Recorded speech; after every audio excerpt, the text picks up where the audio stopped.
Did you know ReLU can be used to hide secret messages in a neural network's weights? That is, given there is a rectified linear unit activation function squashed in between two dense layers. You see, ReLU has a symmetry, multiplying its input by a positive constant, then multiplying its output by the inverse of that constant does not change its output.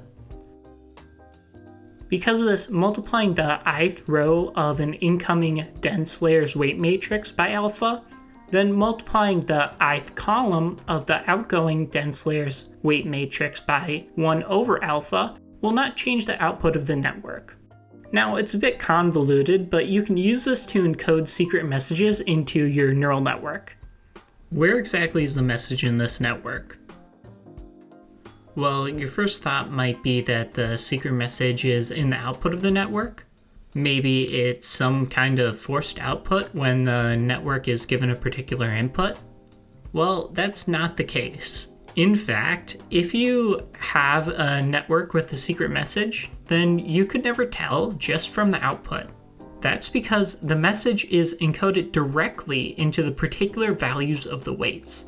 Thus, to read the message, you'd have to have access to the weights of your network. Let's say this dense layer uses ReLU as its activation function, then the first letter of the message is given by these weights. To get the full message, you just need to decode the letter for each neuron in the layer. But how do we actually find which letter corresponds to a given neuron? Let's just look at one neuron in the layer, and let's actually show what this letter is.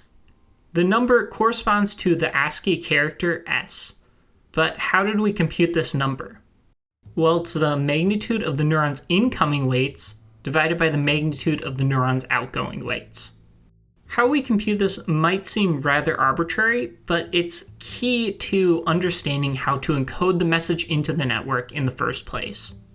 So what we need is some way to change the output of this ratio, which won't change the network's output. For this, we just need to remember ReLU symmetry. By ReLU symmetry, we can multiply the incoming weights by alpha, then multiplying the outgoing weights by 1 over alpha. How does this change this ratio? Well, let's put this transformation into our ratio formula. Since alpha is a scalar, we can move it to the outside of the magnitudes, which gives us alpha squared times the ratio's original value. This would be the value of the ratio after multiplying the incoming weights by alpha and the outgoing weights by 1 over alpha. From this, we can find the exact value of alpha we need to encode for lowercase s in the weights of a particular neuron. Remember that in ASCII, s is just the number 115. Then, to get the value of alpha, we just need to move the fraction to the left of this equation and apply a square root to both sides. Giving us the value of alpha, we need to encode the letter s into the weights of this neuron.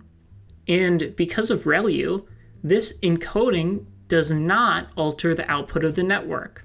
Now, there are some limits to this method. For example, you can't encode characters with a very large ASCII number because that might lead to floating point arithmetic errors. So no Chinese characters, unfortunately. But this is still a neat little trick.